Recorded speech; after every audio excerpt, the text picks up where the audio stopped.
अगले सावन में जलवा चढ़ाए हो गया सब काम जी। अगले सावन में जलवा चढ़ाए हो गया सब काम जी।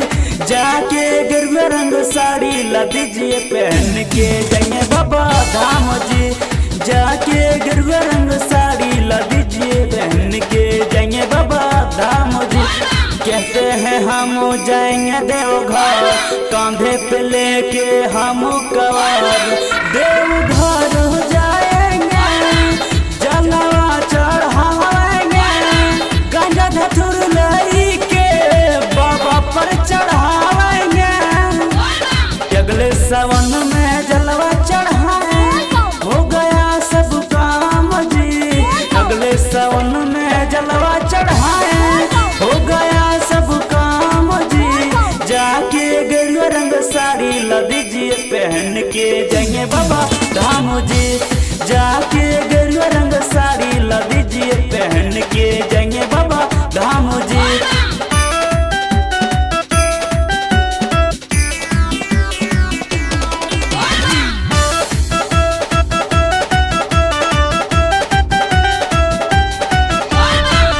हम जाएंगे जलवा चढ़ावेंगे भार चिल मार के धुआं उड़ावेंगे।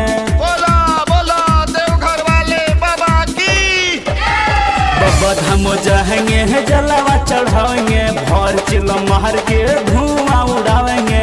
अगले सावन में जलवा चढ़ाए हो गया सब काम जी।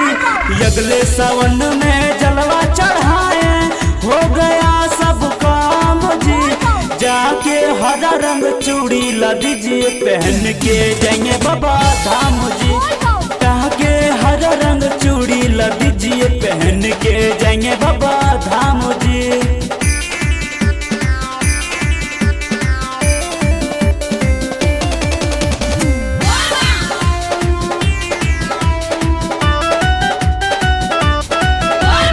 ढोल राइटर संग जाएंगे देवघर कांधे पे लेके हम कवार। बोला बोला बाबा भूतनाथ की।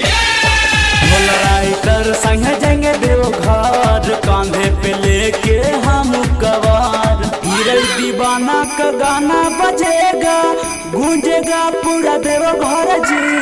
हीरे दीवाना के गाना बजेगा गूंजेगा सारा देवघर जी। जाके कोडरमा वाला साड़ी ला दीजिए पहन के जाएंगे बाबा